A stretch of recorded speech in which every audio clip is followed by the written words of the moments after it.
क्या होगा अगर किसी राजकुमारी का विवाह सिर्फ प्रेम से नहीं बल्कि 7 दर्पणों की अग्नि परीक्षाओं से तय हो। हर दर्पण एक नया सच खोलता है, कभी लालच, कभी न्याय, कभी प्रेम और कभी आत्मा का संघर्ष। अगर वह असफल हुई तो न सिर्फ उसका विवाह बल्कि पूरा राज्य अग्नि की ज्वाला में भस्म हो जाएगा। क्या राजकुमारी इस अग्नि परीक्षा को जीत पाएगी या उस दर्पण में कैद होकर रह जाएगी? आइए देखते हैं दोस्तों आगे कहानी में। राज्य का नाम था अग्निगढ़। यह राज्य अपनी समृद्ध युद्ध कला और अद्भुत परंपराओं के लिए दूर दूर तक प्रसिद्ध था, परंतु इसकी सबसे अनोखी परंपरा थी अग्नि विवाह। कहा जाता था कि इस राज्य की हर राजकुमारी का विवाह केवल अग्नि की साक्षी में होता है, लेकिन यह विवाह साधारण नहीं था। वर का चुनाव कोई इंसान नहीं करता था, खुद अग्नि देवता यह तय करते थे कि राजकुमारी का पति कौन होगा। आज पूरा अग्निगढ़ उत्साह से भर उठा था, क्योंकि राजा की इकलौती पुत्री राजकुमारी नैना अब विवाह योग्य हो गई थी। महल के विशाल प्रांगण में सोने चांदी की सजावट थी, दीवारों पर नक्काशीदार दीपक जल रहे थे, दरबारी ढोल नगाड़े बजा रहे थे। परंतु इस शोर के बीच हर किसी के दिल में एक ही सवाल था, क्या सचमुच अग्नि देवता प्रकट होंगे? नैना अपने कक्ष में अकेली खड़ी थी। उसने दर्पण में खुद को देखा, लंबे काले बाल, सुनहरी कढ़ाई वाला रेशमी लहंगा और माथे पर चमकती नवरत्नों की बिंदी। वह सुंदर थी, पर उसके दिल में एक तूफान था। उसने धीमे स्वर में खुद से कहा, क्या सचमुच मैं अपनी किस्मत किसी देवता के हाथों छोड़ दूं? अगर अग्नि देवता ने मुझे किसी ऐसे से बांध दिया जिसे मैं चाहती ही न हो। उसकी आंखों में डर झलक रहा था। उसी समय अचानक खिड़की से तेज हवा का झोंका आया, दीपक की लौ कांप उठी और पूरे कमरे में अंधेरा छा गया। नैना चौंक गई। खिड़की से बाहर देखा तो लगा जैसे आकाश में आग की एक लपट चमकी हो, पर पलक झपकते ही वह गायब हो गई। उसका दिल तेजी से धड़कने लगा।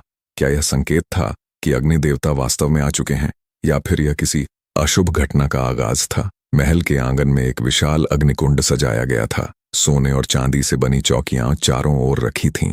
दरबारी, सैनिक और राज्य के आम लोग भी इकट्ठा हुए थे। हर किसी की आंखों में सिर्फ एक सवाल था, क्या आज सचमुच अग्नि देवता प्रकट होंगे? राजा विक्रांत देव और रानी पद्मलेखा ने सबसे पहले अग्निकुंड की परिक्रमा की। उनके बाद राजकुमारी नैना आई, जिसके कदमों की आहट से पूरा आंगन सन्नाटे में डूब गया। चारों ओर शंख और नगाड़े बजने लगे। पुजारियों ने वेद मंत्रों का उच्चारण किया। अग्निकुंड में आहुति डाली गई और धीरे धीरे ज्वाला ऊपर उठने लगी। अचानक उस ज्वाला ने सामान्य रूप से नहीं बल्कि एक मानव आकृति का आकार लेना शुरू कर दिया। सभा में हलचल मच गई। लोगों ने एक दूसरे की ओर देखा। क्या यह अग्निदेव हैं? नैना का दिल इतनी जोर से धड़क रहा था कि वह खुद उसे सुन पा रही थी। उसने सोचा, क्या मेरी किस्मत आज ही तय हो जाएगी? क्या सचमुच कोई देवता मेरा वर चुनेंगे? ज्वाला से निकलती गर्मी उसके चेहरे पर पड़ रही थी, पर उसके दिल की ठंडक और डर और भी गहरा हो गया था। अचानक अग्निकुंड की ज्वाला से एक गूंजती हुई आवाज आई, राजकुमारी का जीवन केवल अग्नि की साक्षी में ही सुरक्षित रहेगा। उसका वर वही होगा जो अग्नि परीक्षा से गुजर सकेगा। सभा में लोग घबराकर एक दूसरे से पूछने लगे, अग्नि परीक्षा? यह कैसी अग्नि परीक्षा? राजा विक्रांत देव का चेहरा कठोर हो गया। उन्होंने पुजारियों से कहा, इस परंपरा की गहराई हमें आज ही समझनी होगी। अग्निकुंड की लपटें अचानक नीली हो गईं और उन लपटों के बीच एक अदृश्य परछाई हिलती डुलती दिखाई दी। उसकी आंखें आग की तरह चमक रही थीं। लोगों ने घबराकर पीछे हटना शुरू कर दिया। कुछ सैनिक तलवारें निकालने लगे, लेकिन तभी आवाज फिर गूंजी, जो अग्नि को जीत नहीं पाएगा वह इस राज्य का दामाद नहीं बन सकता। और फिर लपटें बुझ गईं।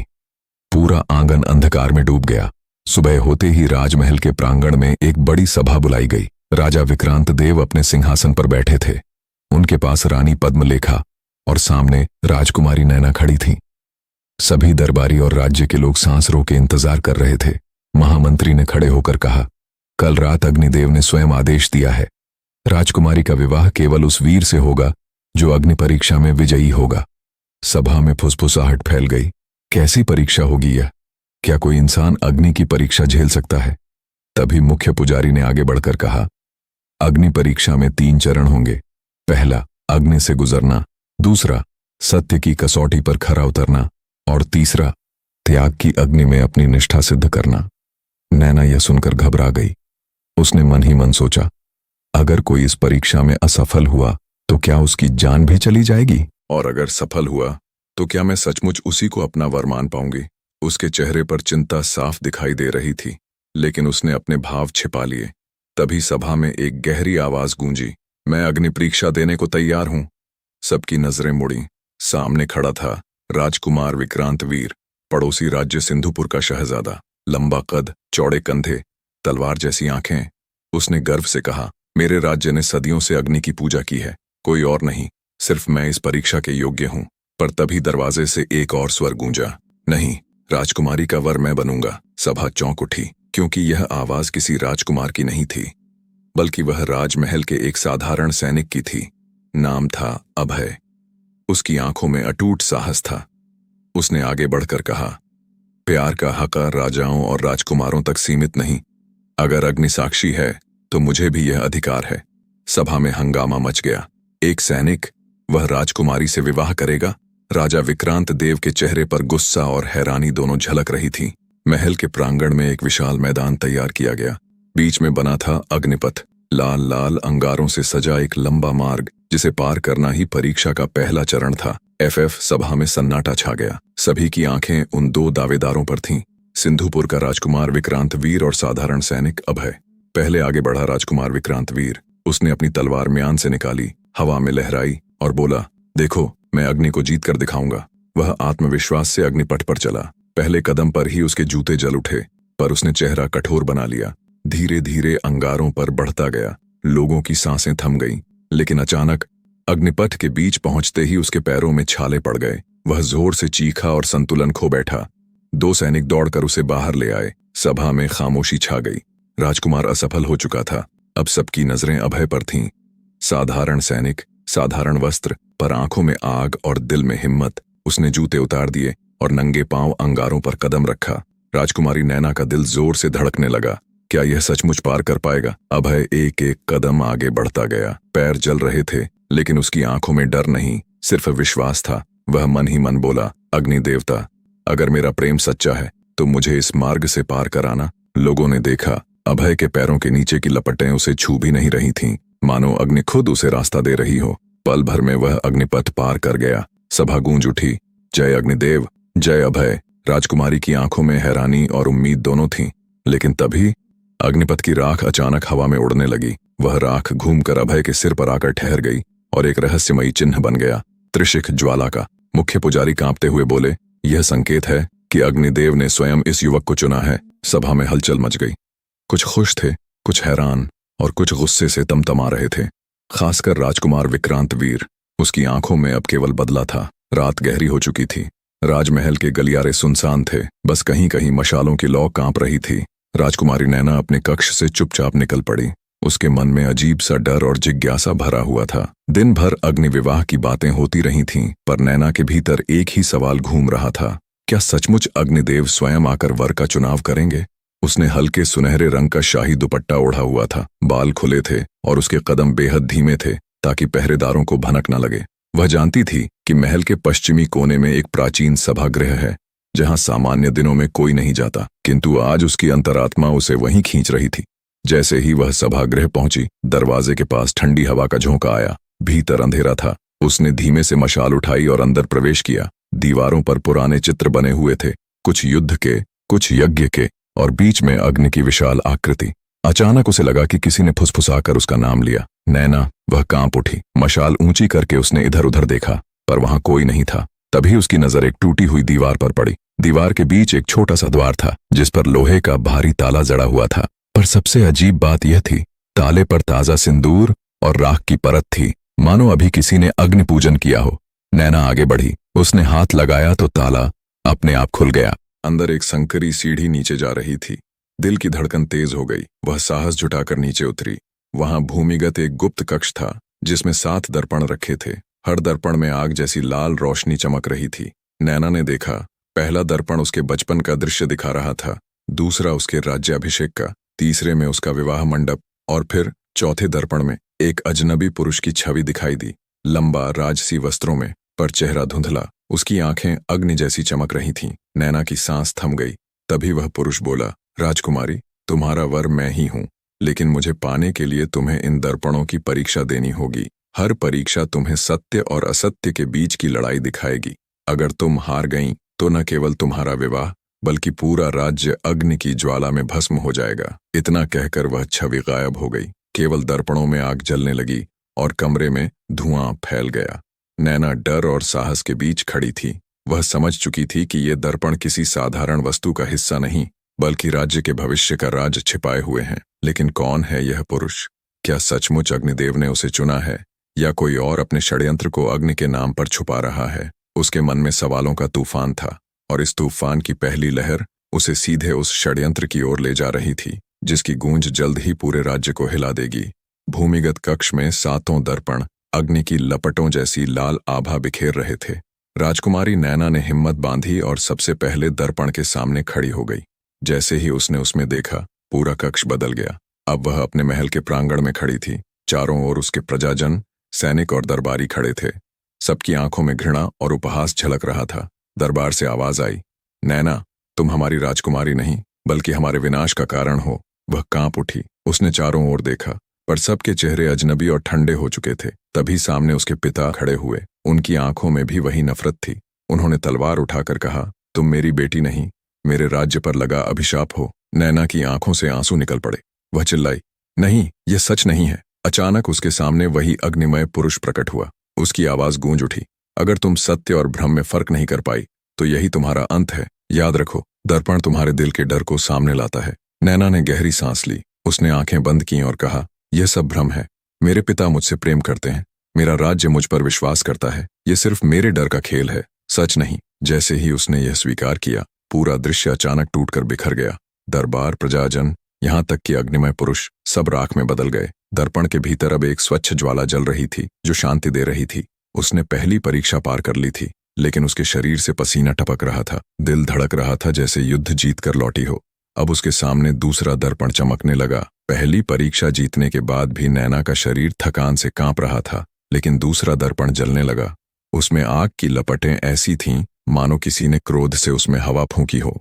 जैसे ही उसने उस दर्पण में देखा, पूरा कक्ष फिर से बदल गया। अब वह महल के बगीचे में थी। फूल खिले हुए थे, फव्वारे से जल गिर रहा था और पक्षियों की मधुर आवाजें सुनाई दे रही थीं। सब कुछ शांत और सुंदर था। तभी वहां उसकी सबसे प्रिय सहेली राजकुमारी आर्या आई। वे बचपन से साथ थीं। नैना ने उसे देखकर राहत की सांस ली। आर्या, तुम यहाँ कैसे? आर्या मुस्कुराई, पर उसकी मुस्कान अजीब थी, ठंडी और कठोर। उसने कहा, नैना, क्या तुम्हें सच पता नहीं? तुम्हारा विवाह अग्निदेव से नहीं होना चाहिए। वह तुम्हें बर्बाद कर देंगे। तुम्हें किसी और के साथ होना चाहिए, मेरे भाई के साथ। नैना सन्न रह गई। तुम मुझसे ऐसा कह रही हो? आर्या की आंखों में अचानक लाल चमक फैल गई। उसने काले वस्त्र पहने एक योद्धा को बुलाया। वह तलवार लेकर आगे आया और बोला, राजकुमारी, तुम्हें अब हमारे हवाले होना होगा। तुम्हारी किस्मत हम तय करेंगे, अग्निदेव नहीं।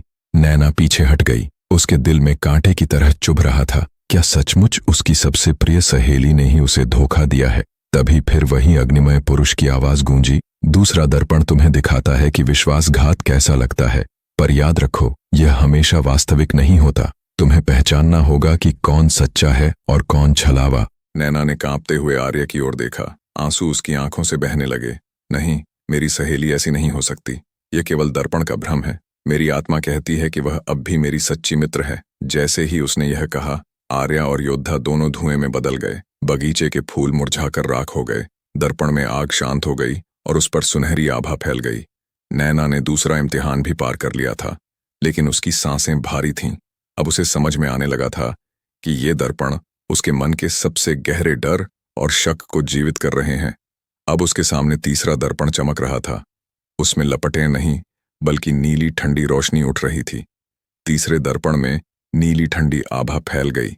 नैना उसके सामने खड़ी थी। अचानक पूरा भूमिगत कक्ष गायब हो गया और वह अपने राज्य के एक छोटे से गांव में पहुंच गई। गांव की मिट्टी से हल्की धूल उठ रही थी। चारों ओर खेत, तालाब और मिट्टी की झोपड़ियां दिख रही थीं। नैना ने देखा कि वहां 2 पुरुष खड़े हैं, दोनों साधारण वस्त्रों में, मेहनत से झुलसे चेहरे और हाथों पर छाले लिए हुए।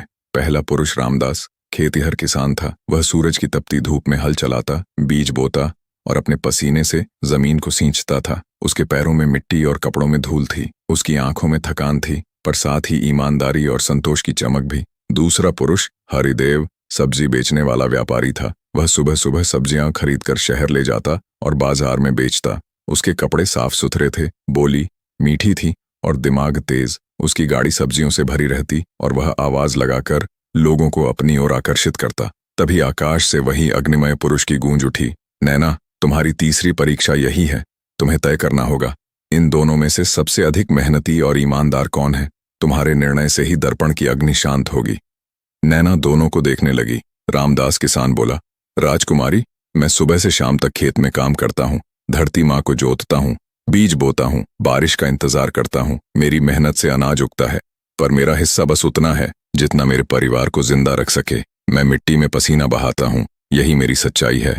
हरिदेव व्यापारी बोला, राजकुमारी, मैं भी मेहनत करता हूँ। सुबह अंधेरा रहते ही सब्जी मंडी पहुंचता हूँ, गाड़ी भरकर दूर दराज तक जाता हूँ, ग्राहकों से भिड़ता हूँ, मोल भाव करता हूँ और रोजी रोटी जुटाता हूँ। अगर मैं न बेचूं तो अनाज और सब्जी लोगों तक कैसे पहुंचेगी। नैना के लिए यह आसान नहीं था। दोनों ही अपने अपने तरीके से जरूरी थे। किसान धरती को सींचता था, व्यापारी उस उपज को लोगों तक पहुंचाता था। वह कुछ देर सोचती रही, फिर उसने गहरी आवाज में कहा, सच्चाई यह है कि मेहनत दोनों करते हैं, लेकिन असली ईमानदारी वही है जो बिना दिखावे के सिर्फ दूसरों की भलाई के लिए पसीना बहाए। किसान धरती माँ से सीधे जुड़ा है, उसका हर दाना उसके खून और पसीने से जन्म लेता है। वही इस राज्य का सबसे बड़ा स्तंभ है, इसलिए सबसे ईमानदार और मेहनती किसान है। जैसे ही उसने यह कहा, हरिदेव व्यापारी की छवि धीरे धीरे धुएं में बदल गई और गायब हो गई। रामदास किसान की छवि सुनहरी प्रकाश में बदलकर आकाश में विलीन हो गई। दर्पण अब नीली रोशनी से चमक रहा था और उस पर शांति की अग्नि जल रही थी। नैना की तीसरी परीक्षा पूरी हो चुकी थी, लेकिन इस बार उसके दिल में एक और एहसास जागा। सिर्फ प्रेम ही नहीं, न्याय भी एक शासक की सबसे बड़ी कसौटी है। अगर मैं भविष्य की रानी बनूंगी तो मुझे इसी न्याय बुद्धि से राज्य चलाना होगा। अब चौथा दर्पण उसके सामने चमकने लगा। उसमें गहरी काली लपटें उठ रही थीं, मानो यह परीक्षा पिछले सभी से कहीं अधिक कठिन होने वाली हो। तीसरी परीक्षा के बाद राजकुमारी नैना का मन भारी था, पर उसने राहत की सांस भी ली थी। तभी चौथा दर्पण जल उठा। इस बार उसमें लाल और काली लपटें आपस में उलझी हुई थीं, मानो लालच और पाप की आग एक साथ जल रही हो। नैना जैसे ही दर्पण के सामने पहुंची, पूरा कक्ष बदल गया। अब वह राज सिंहासन कक्ष में खड़ी थी। सोने, चांदी और हीरे जवाहरात से सजा दरबार चमक रहा था। दीवारों पर कीमती गहने लटक रहे थे और सामने एक विशाल सिंहासन था जिस पर कोई नहीं बैठा था। तभी अग्निमय पुरुष की आवाज गूंजी, नैना, यह चौथी परीक्षा है। तुम्हारे सामने अब दो रास्ते होंगे। एक ओर होगा सत्ता का लालच, दूसरी ओर होगा सच्चा प्रेम। अगर तुमने लालच को चुना तो पूरी दुनिया तुम्हारे कदमों में होगी, लेकिन तुम्हारा दिल हमेशा खाली रहेगा। अगर प्रेम को चुना तो तुम्हें सब कुछ खोना होगा, ताज, राज्य, शक्ति, और रह जाओगी सिर्फ अपने प्रिय के साथ। नैना कांप उठी। तभी दर्पण के भीतर से दो दृश्य उभरे। पहले दृश्य में वह स्वयं महारानी बनी खड़ी थी, सिर पर चमचमाता ताज, हाथों में राजदंड। चारों ओर प्रजाजन उसे नमन कर रहे थे। उसके पैरों में सोना बिछा हुआ था और उसका नाम दूर दूर तक गूंज रहा था, पर उसकी आंखें खाली थीं। उसके पास सब कुछ था, पर दिल में सन्नाटा। दूसरे दृश्य में वह साधारण वस्त्रों में जंगल के बीच एक छोटे से कुटिया में खड़ी थी। वहां उसके साथ उसका प्रिय राजकुमार था। दोनों एक दूसरे का हाथ पकड़े मुस्कुरा रहे थे। कोई वैभव नहीं, कोई ताज नहीं, पर चेहरे पर संतोष और प्रेम की चमक थी। नैना की आंखों में आंसू भर आए। क्या यही मेरी नियति है? क्या मुझे राज्य और प्रेम में से किसी एक को चुनना ही होगा? अचानक उसके सामने वही अग्निमय पुरुष प्रकट हुआ। इस बार उसकी आंखों में करुणा थी। उसने कहा, याद रखो नैना, असली शासक वही है जो अपने दिल को सही जगह पर रखे। सत्ता सिर्फ साधन है, लेकिन प्रेम आत्मा की रोशनी है। जो सत्ता प्रेम के बिना है वह विनाश है, और जो प्रेम सत्ता के बिना है वह संघर्ष है। तुम्हें वह राह चुननी होगी जो तुम्हारे दिल को सबसे सच्चा लगे। नैना ने गहरी सांस ली। उसने अपने दोनों हाथ दर्पण पर रखे और धीरे से कहा, मैं ताज की दास्तां नहीं चाहती। अगर मुझे अपने जीवन का चुनाव करना है तो मैं प्रेम चुनूंगी, क्योंकि प्रेम से ही राज्य जीवित रहता है। अगर मेरे साथ सच्चा साथी है तो मैं बिना ताज के भी राज कर सकती हूँ। जैसे ही उसने यह कहा, राज सिंहासन टूटकर राख हो गया। सोना, जवाहरात, हीरे सब आग में जलकर खाक हो गए और दर्पण पर सुनहरी आभा फैल गई। नैना चौथी परीक्षा भी जीत चुकी थी, लेकिन उसकी आंखों से आंसू बहते रहे। उसने समझ लिया था, हर परीक्षा सिर्फ उसकी शक्ति नहीं बल्कि उसकी आत्मा को परख रही थी। अब पांचवां दर्पण उसके सामने चमक रहा था। इसमें कोई लपट नहीं थी, बल्कि गहरी अंधेरी धुंध उठ रही थी, जैसे यह परीक्षा उसके लिए सबसे रहस्यमयी और डरावनी हो। चौथी परीक्षा के बाद राजकुमारी की सांसें भारी थीं। उसकी आंखों और माथे पर पसीना दोनों चमक रहे थे। लेकिन अब पांचवां दर्पण जलने लगा। इसमें न लाल लपटें थीं, न नीली रोशनी, बस गहरी धुंध उठ रही थी। नैना धीरे धीरे उसके सामने पहुंची। जैसे ही उसने दर्पण को छुआ, पूरा कक्ष फिर बदल गया। अब वह एक छोटे से गांव में थी। वहां एक वृद्ध किसान मिट्टी के आंगन में बैठा था। उसके चेहरे पर झुर्रियां थीं, हाथों पर वर्षों की मेहनत के निशान और आंखों में गहरी सच्चाई की चमक। उसके सामने उसके 4 पुत्र खड़े थे, सब जवान, जोश से भरे हुए, लेकिन उनके चेहरों पर सवाल और बेचैनी थी। किसान ने अपने बेटों की ओर देखा और भारी आवाज में कहा, बेटों, अब समय आ गया है कि तुम सब दुनिया में निकलो और मेहनत से अपना जीवन कमाओ। लेकिन याद रखो, मैं तुम्हें केवल 2 बातें देकर विदा करता हूँ। पहली, सत्य से कम लेना पर झूठ से कभी मत लेना। दूसरी, हमेशा ईमानदार रहना, चाहे हालात कितने भी कठिन क्यों ना हो। चारों पुत्रों ने पिता के पैर छुए और अलग अलग दिशाओं में शहर की ओर निकल पड़े। राजकुमारी नैना यह सब देख रही थी। तभी दर्पण के भीतर दृश्य बदल गया। पहला बेटा व्यापारी बना, खूब दौलत कमाई, लेकिन कई बार झूठ और चालाकी का सहारा लिया। दूसरा बेटा सैनिक बना, पर पद और इनाम पाने के लिए सच्चाई से समझौता करता रहा। तीसरा बेटा कलाकार बना, पर दूसरों की रचनाओं को चुराकर अपना नाम लिखवाया। और चौथा बेटा खेतीहर मजदूर बन गया। उसके पास दौलत नहीं थी, लेकिन उसके पास संतोष था। उसने ईमानदारी से मेहनत की और अपने परिवार का पेट भरा। नैना की आंखें नम हो गईं। उसके सामने प्रश्न खड़ा था, कौन सा बेटा अपने पिता की सीख पर खरा उतरा? तभी फिर वही अग्निमय पुरुष की आवाज गूंजी, नैना, ये 5वीं परीक्षा है। तुम्हें पहचानना होगा कौन सा रास्ता सत्य का है और कौन सा झूठ का। तुम्हारे फैसले से यह दर्पण शांत होगा। नैना ने एक एक कर चारों पुत्रों को देखा। उसने गहरी आवाज में कहा, जो बेटा सबसे बड़ा ईमानदार है, वही पिता की सीख का असली वारिस है। यह चौथा बेटा है, जिसने न छल किया, न झूठ बोला, जिसने पसीने से रोजी कमाई और भूखों को खिलाया। बाकी तीनों ने चाहे शोहरत और धन पाया हो, पर वे पिता की सीख से भटक गए। जैसे ही नैना ने यह कहा, पहले 3 पुत्रों की छवियां धुएं में बदलकर गायब हो गईं। केवल चौथे पुत्र की छवि सुनहरी प्रकाश में बदलकर आकाश में विलीन हो गई। दर्पण पर अब एक पंक्ति चमक रही थी, सत्य और ईमानदारी ही अग्नि से भी पवित्र है। नैना की आंखें चमक उठीं। उसने 5वीं परीक्षा भी पार कर ली थी, लेकिन इस बार उसके दिल में यह भाव बैठ गया, अगर मुझे सचमुच महारानी बनना है तो मेरा शासन सत्य और ईमानदारी पर टिका होना चाहिए, वरना यह राज्य नष्ट हो जाएगा। अब छठा दर्पण चमकने लगा। इस बार उसमें न अग्नि थी, न धुंध, बल्कि रक्त जैसी लालिमा फैल रही थी, जैसे यह परीक्षा युद्ध और बलिदान से जुड़ी होने वाली हो। 5वीं परीक्षा पार करते ही राजकुमारी का दिल हल्का हुआ, पर उसकी थकान अब बोझ बनती जा रही थी। तभी छठा दर्पण जल उठा। इसमें आग या धुंध नहीं थी, बल्कि गाढ़ी लालिमा, मानो रक्त और अग्नि का मिश्रण हो। यह दृश्य किसी युद्ध भूमि की याद दिला रहा था। जैसे ही दर्पण के करीब पहुंची, अचानक पूरा कक्ष बदल गया। अब राजकुमारी नैना एक सुनसान जंगल में थी। चारों ओर सन्नाटा, केवल झींगुरों की आवाज। पेड़ों की छाया लंबी हो रही थी और हवा ठंडी लग रही थी। अचानक राजकुमारी नैना सामने वही अग्निमय पुरुष प्रकट हुआ। उसकी आंखों में पहले जैसी ज्वाला थी, पर इस बार उनमें एक रहस्य भी छिपा था। नैना कांपते हुए बोली, तुम कौन हो? क्या तुम सचमुच अग्निदेव हो या कोई और? पुरुष की मुस्कान रहस्यमयी थी। उसने कहा, नैना, यह तुम्हारी छठी परीक्षा है। तुम्हें जानना होगा कि तुम्हारा वर कौन है, लेकिन याद रखो, हर चेहरा सच नहीं होता। दर्पण तुम्हें वह दिखाएगा जो लोग छुपाना चाहते हैं। इतना कहते ही दर्पण चमक उठा। उसमें एक के बाद एक चेहरे उभरने लगे। पहला चेहरा राजदरबार का एक शक्तिशाली सेनापति। वह राजकुमारी की ओर देख मुस्कुरा रहा था, मानो वहीं उसका वर बनने वाला हो।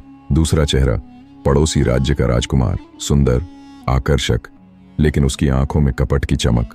तीसरा चेहरा एक साधारण युवक जो महल में सेवक की तरह दिख रहा था। उसकी आंखों में ईमानदारी और गहरी श्रद्धा थी। और फिर चौथा चेहरा आया।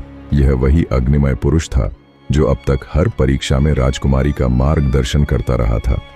उसकी आंखों में तेज था, लेकिन इस बार उनमें दर्द भी दिखाई दे रहा था। राजकुमारी नैना की सांसें तेज हो गईं। तो मेरा वर तुम हो? पुरुष ने धीमी आवाज में कहा। हाँ और नहीं, मैं अग्निदेव का दूत हूँ। मेरा अस्तित्व तुम्हें इन परीक्षाओं से निकालने के लिए है, पर असली वर वही होगा जिसे तुम अपने दिल और अपने निर्णय से चुनोगी। दर्पण तुम्हें यह दिखा रहा है कि हर व्यक्ति का एक चेहरा है, कोई लालच से भरा, कोई छल से और कोई सच्चाई से। तुम्हें तय करना होगा कि इनमें से तुम्हारा वर कौन है। राजकुमारी की आंखों में आंसू आ गए। उसने हाथ जोड़कर कहा, मैं किसी ताज, किसी सेना या किसी छलावे से बंधना नहीं चाहती। मेरा वर वही होगा जो सत्य और प्रेम से भरा होगा। अगर वह साधारण भी हुआ तो भी वही मेरा सच्चा साथी होगा। जैसे ही उसने यह कहा, दर्पण में सेनापति, राजकुमार और अग्निमय पुरुष सब धुएं में बदलकर गायब हो गए। केवल तीसरे युवक, साधारण सेवक की छवि सुनहरी प्रकाश में बदल गई। राजकुमारी नैना समझ चुकी थी, उसका असली वर कोई राजसी या दिव्य चेहरा नहीं, बल्कि वह साधारण इंसान है जो सच्चे दिल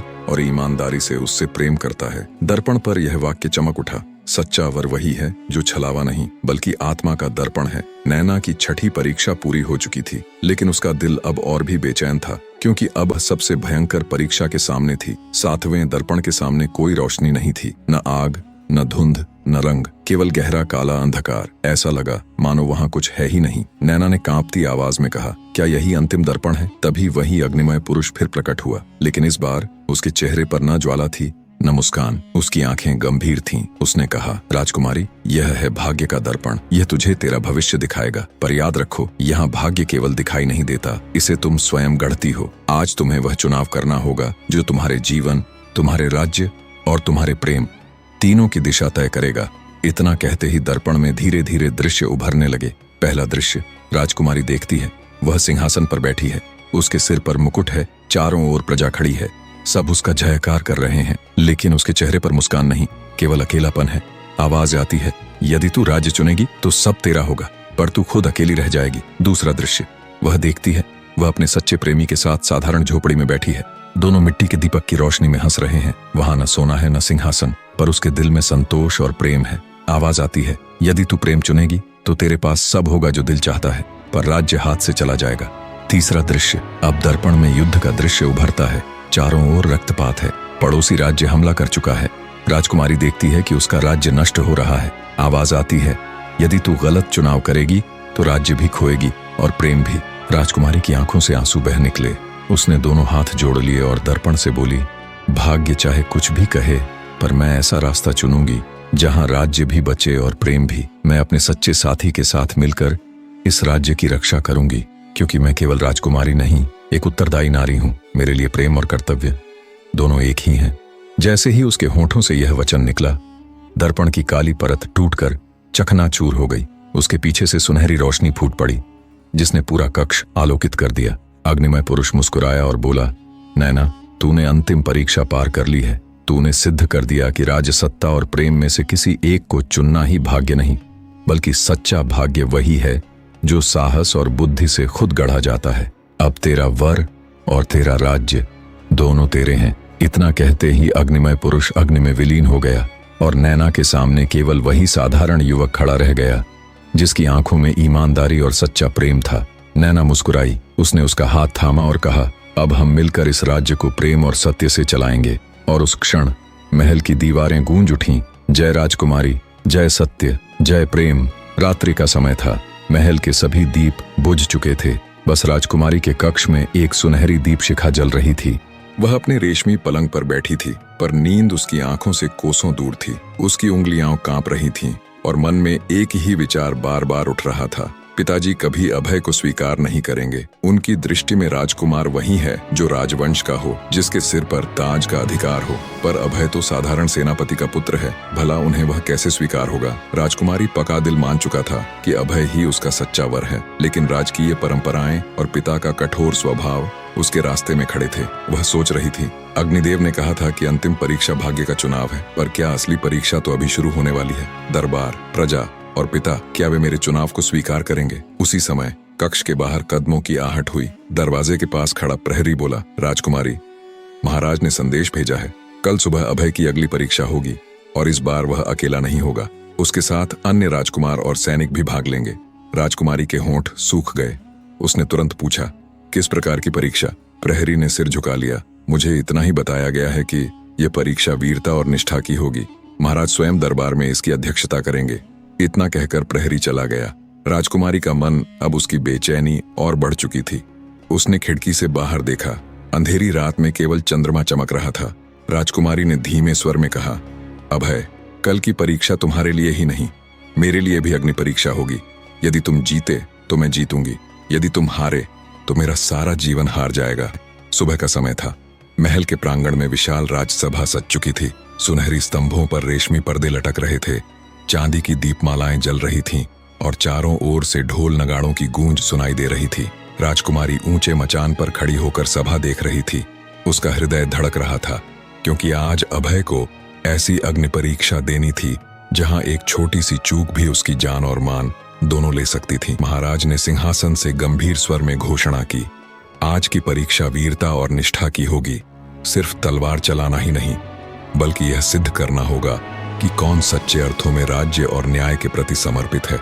इस परीक्षा में अभय का सामना करेगा राजकुमार विक्रम सिंह। सभा में सन्नाटा छा गया। विक्रम सिंह का प्रवेश लंबा चौड़े कंधों वाला रत्न जटित कवच पहने विक्रम सिंह आगे बढ़ा। उसकी तलवार पर सूर्य की किरणें चमक रही थीं। उसने ऊंचे स्वर में कहा, महाराज, अभय चाहे कितना भी साहसी क्यों न हो, पर वह राजवंश का नहीं है। आज मैं सिद्ध कर दूंगा कि सिंहासन केवल राजकुमार का अधिकार है। सभा में कई दरबारी सहमति में सिर हिलाने लगे। अभय ने शांत किंतु दृढ़ स्वर में कहा, राजकुमार, मुझे सिंहासन नहीं चाहिए। मुझे केवल इतना सिद्ध करना है कि मैं अपनी राजकुमारी और अपने राज्य के लिए अपनी प्राण तक न्यौछावर कर सकता हूं। यदि आज मेरा लहू भी बहा तो वह इस भूमि की रक्षा में इन गिरेगा। सभा में कुछ क्षणों के लिए खामोशी छा गई। राजकुमारी की आंखें आंसुओं से भर गईं, पर वह मजबूत बनी रही। महाराज ने हाथ उठाया। ढोल नगाड़ों की गूंज के बीच दो योद्धा आमने सामने खड़े हो गए। तलवारें खिंच गईं। हवा में एक डरावनी खनक गूंज उठी। पहला वार विक्रम सिंह ने किया। उसकी तलवार सीधी अभय के कंधे की ओर बढ़ी। अभय ने झुककर वार टाल दिया और तेजी से पलटवार किया। सभा में लोग सांसें थामे खड़े थे। लड़ाई के बीच अचानक विक्रम सिंह ने चालाकी दिखाई। उसने अभय की तलवार को जकड़ते हुए कहा, यदि तू सच में राज्य के लिए वफादार है तो अभी यह की स्वीकार कर ले कि तू राजकुमारी के योग्य नहीं। अभय की आंखों में आग जल उठी। उसने पूरे बल से वार झटकते हुए कहा, सच्ची निष्ठा तलवार या वंश से नहीं मापी जाती, वह दिल और कर्म से सिद्ध होती है, और आज मैं यही सिद्ध करूंगा। उसने अचानक तलवार घुमाई और विक्रम सिंह की ढाल गिरा दी। सभा में एक जोरदार शोर गूंज उठा। जब अभय ने विक्रम सिंह की ढाल गिरा दी तो पूरा दरबार गूंज उठा। लोगों को लगा अब अभय अंतिम वार करेगा और जीत जाएगा। लेकिन तभी महाराज ने हाथ उठाकर मुकाबला रोक दिया। उनकी गंभीर आवाज गूंजी, वीरता तो तुम दोनों ने दिखा दी, पर असली कसौटी अभी बाकी है। राज्य की रक्षा केवल तलवार से नहीं होती, बल्कि सत्य और धर्म से होती है। अभय, अब तुझे सत्य की परीक्षा देनी होगी। महाराज ने आदेश दिया कि राजसभा में एक वृद्ध किसान और उसका घायल पुत्र लाया जाए। दोनों को दरबार के बीचों बीच खड़ा किया गया। महाराज ने कहा, यह किसान कहता है कि राजकुमार विक्रम सिंह ने उसके खेत से जबरदस्ती अनाज लिया था, परंतु विक्रम सिंह कहता है कि यह झूठ है और वह गरीब किसान राज्य की गरिमा गिराना चाहता है। अभय, अब तुझे बिना तलवार उठाए यह तय करना है कि सत्य किसके साथ है। यदि तू गलत का साथ देगा तो आज की तेरी सारी वीरता व्यर्थ हो जाएगी। पूरा दरबार खामोश हो गया। अब यह मामला युद्ध से भी कठिन था। राजकुमारी की नजरें अभय पर टिक गईं। वह मन ही मन सोच रही थी, क्या अभय इस परीक्षा को भी जीत पाएगा? क्योंकि यहाँ सिर्फ ताकत नहीं, बुद्धि और ईमानदारी की जरूरत है। अभय आगे बढ़ा और किसान से बोला, तुम सच सच बताओ, क्या तुम्हारे पास कोई सबूत है? किसान ने कांपते हाथों से एक टूटा हुआ अनाज की बोरियों का टुकड़ा दिखाया जिस पर राजकुमार की मुहर थी। अभय ने वह टुकड़ा उठाकर दरबार को दिखाया और फिर विक्रम सिंह की आंखों में देखा। विक्रम सिंह का चेहरा पीला पड़ गया। अभय ने शांत स्वर में कहा, महाराज, सत्य को तलवार से नहीं दबाया जा सकता। ये प्रमाण साफ कहता है कि किसान सही है और जो प्रजा से जबरदस्ती अनाज ले वह सच्चा राजकुमार नहीं हो सकता। दरबार का हंगामा यह सुनते ही दरबार में खलबली मच गई। कई दरबारी दबी आवाज में चर्चा करने लगे। महाराज की आंखों में भी गहरी चमक आ गई। उन्होंने अभय की ओर देखा और बोले, तूने तलवार से नहीं, सत्य से विजय पाई है और यही सबसे कठिन कसौटी थी। राज्यसभा में सबके बीच गूंज उठी। अभय ने सत्य की कसौटी पार कर ली। ढोल नगाड़े बज उठे, पर महाराज अभी भी शांत बैठे थे। उनकी आंखों में कठोरता थी, पर भीतर कहीं एक सम्मान की किरण भी चमक रही थी। महाराज ने सिंहासन से उठते हुए कहा, अभय, वीरता और सत्य दोनों तूने दिखाए हैं, लेकिन राज्य का असली वारिस वह होता है जो केवल युद्ध भूमि या दरबार में नहीं, बल्कि जनता के दिलों में भी न्याय स्थापित कर सके। इसलिए आज से तुझे नई परीक्षा दी जाती है। तुझे हमारे राज्य के उत्तरी छोर पर जाना होगा, जहां सीमावर्ती गांव लूटपाट और अत्याचार से पीड़ित हैं। वहां न केवल डाकू हैं, बल्कि पड़ोसी राज्य के गुप्तचर भी छिपे हैं। तेरी जिम्मेदारी होगी कि तू उन गांवों की रक्षा करे और जनता का विश्वास जीते। यदि तू सफल हुआ तो यह सिद्ध होगा कि तू केवल सेनापति का पुत्र नहीं, बल्कि राज्य का सच्चा प्रहरी है। दरबारियों के बीच खुसफुसाहट गूंज उठी। कुछ ने व्यंग्य से कहा, यह तो मौत का रास्ता है, वहां से कोई जिंदा लौटकर नहीं आता। विक्रम सिंह मुस्कुराया, बहुत अच्छा है महाराज, अब अभय को असली डर समझ आएगा। तलवार से किसान बचाना आसान है, लेकिन पूरे गांव को बचाना यह तो असंभव है। राजकुमारी नैना का चेहरा सफेद पड़ गया। उसने सोचा, ये तो और भी भयंकर परीक्षा है। यदि अभय हार गया तो पिता के सामने उसका सम्मान हमेशा के लिए मिट जाएगा। सभी की बातों के बीच अभय ने गंभीर स्वर में कहा, महाराज, आपके आदेश से बढ़कर मेरे लिए कुछ भी नहीं। यदि प्रजा संकट में है तो उनके लिए प्राण देना भी मेरा धर्म है। मैं यह जिम्मेदारी स्वीकार करता हूँ। उसकी आवाज में न डर था, न अहंकार, सिर्फ निष्ठा। महाराज ने तुरंत आदेश दिया कि अभय को 50 सैनिकों की टुकड़ी दी जाए, लेकिन साथ ही यह भी कहा, याद रखो, केवल तलवारें जीत नहीं दिलाएंगी, तेरे लिए सबसे बड़ा हथियार होगा जनता का विश्वास। सभा विसर्जित हुई।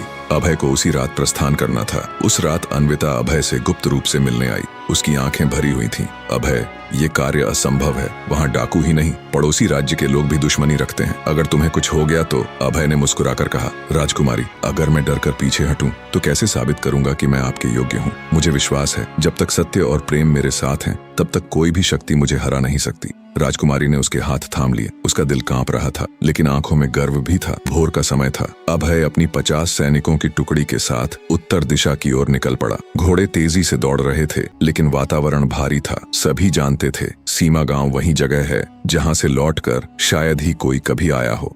जैसे जैसे दल आगे बढ़ा, हरे भरे खेत सूने और बंजर होते गए। पेड़ों पर सूखे पत्ते झूल रहे थे। कुओं का पानी सूख चुका था। कहीं कहीं टूटे हुए घरों की राख अब भी हवा में बिखरी पड़ी थी।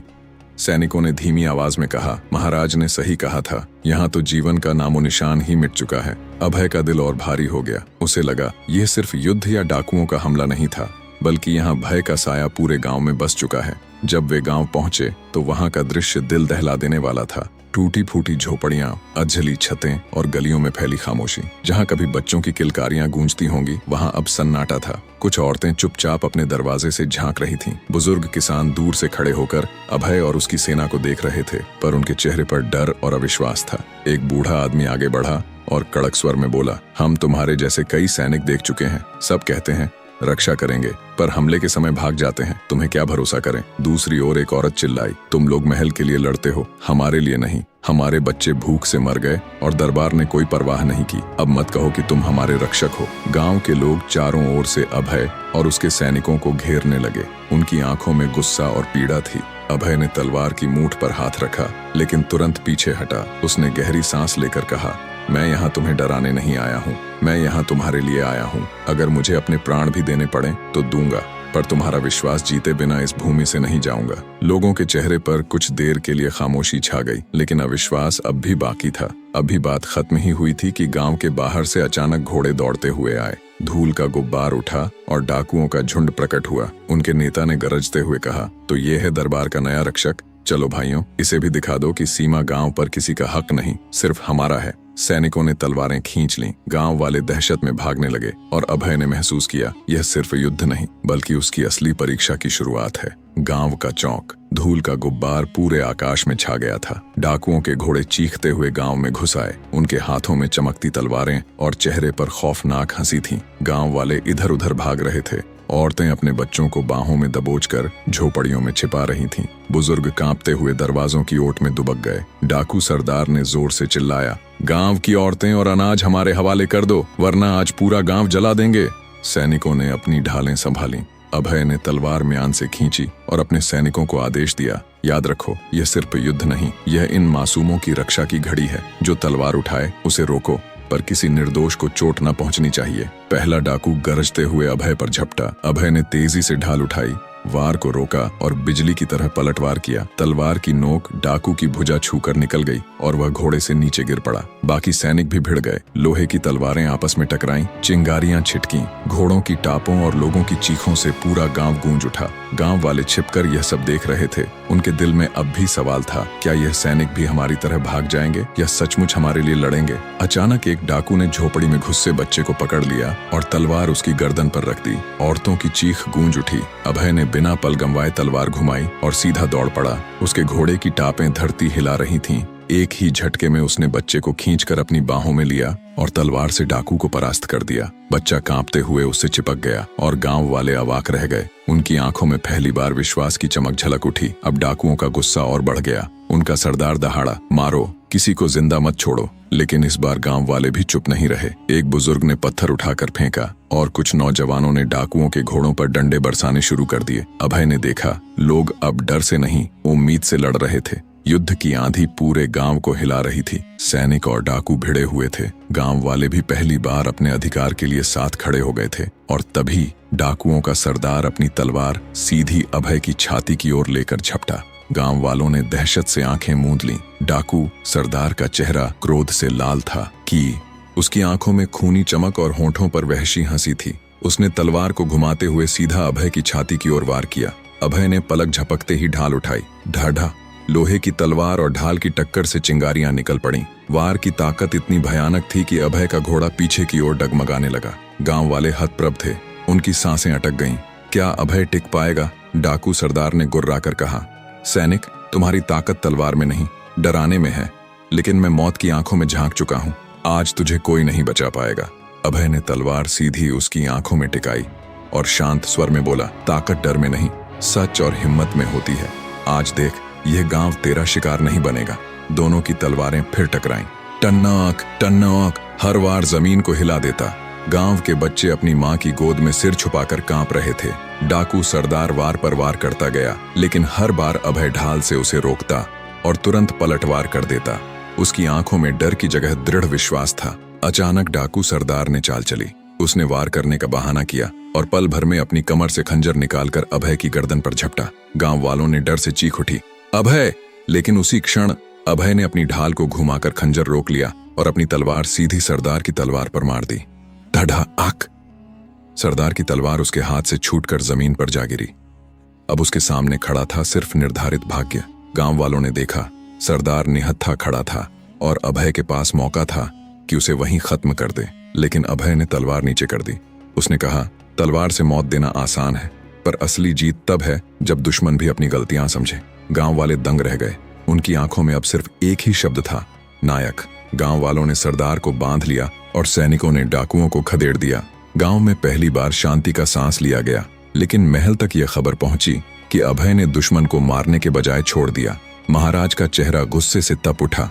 क्या यह दया अभय के लिए वरदान बनेगी या उसका सबसे बड़ा अपराध साबित होगी? महल के भव्य सिंहासन कक्ष में महाराज बैठ चुके थे। सोने की गद्दियों, चांदी की दीवारों और झिलमिलाते दीपों के बीच दरबारियों की भीड़ सजी थी। सबकी नजरें दरवाजे की ओर लगी थीं, जहां आज अभय को अपने फैसले का हिसाब देना था। दरबार में प्रवेश हुआ अभय का। उसके वस्त्र धूल और खून से लथपथ थे, चेहरा थकान से भारी, पर आंखों में वही दृढ़ विश्वास चमक रहा था। गांव के लोग भी साथ आए, जिन्होंने अभय को अपना रक्षक घोषित किया था। महाराज की गरजदार आवाज गूंजी, अभय, हमें बताया गया कि तूने डाकू सरदार को मारने का अवसर होते हुए भी छोड़ दिया। क्या यही है तेरी वीरता? क्या राज्य की रक्षा इसी तरह होगी, दुश्मन को दया दिखाकर? दरबारियों ने फुसफुसाना शुरू कर दिया, महाराज सही कह रहे हैं। एक दिन वही डाकू लौटकर हमला करेगा। राजकुमार रुद्रायण, महाराज का भतीजा और अभय का सबसे बड़ा विरोधी, आगे बढ़ा और व्यंग्य से बोला, महाराज, यह सैनिक युद्ध भूमि में दया दिखाता है। क्या ऐसा व्यक्ति राजकुमारी का वर बन सकता है?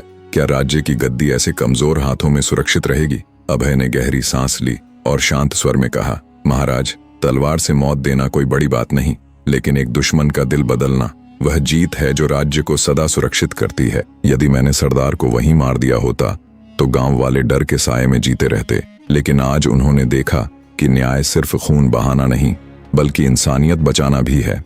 दरबार सन्न रह गया। कुछ दरबारी सहमति में सिर हिला रहे थे तो कुछ और ज्यादा नाराज दिख रहे थे। दरबार के कोने में बैठी राजकुमारी सब देख रही थी। उसकी आंखों में गर्व था। यही है मेरा सच्चा वर, जो सिर्फ तलवार से नहीं, अपने हृदय से भी लड़ता है। दरबार में सन्नाटा छा गया था। महाराज सिंहासन पर बैठे गहरे विचार में डूबे थे। उनके होंठ हिले ही थे कि अचानक अभय के मस्तक पर वही त्रिधारी अग्नि चिन्ह उभर आया। लाल सुनहरी आभा चारों ओर फैल गई, मानो स्वयं अग्निदेव सिंहासन कक्ष में प्रकट हो गए हों। चारों ओर बैठे मंत्री, राजकुमार और सैनिक स्तब्ध रह गए। कोई समझ नहीं पा रहा था कि यह हो क्या रहा है। उसी पल गगन भेदी स्वर गूंजा, यही है सच्चा योद्धा, यही है राजकुमारी का नियत वर। मैं इसे अपना आशीर्वाद देता हूँ।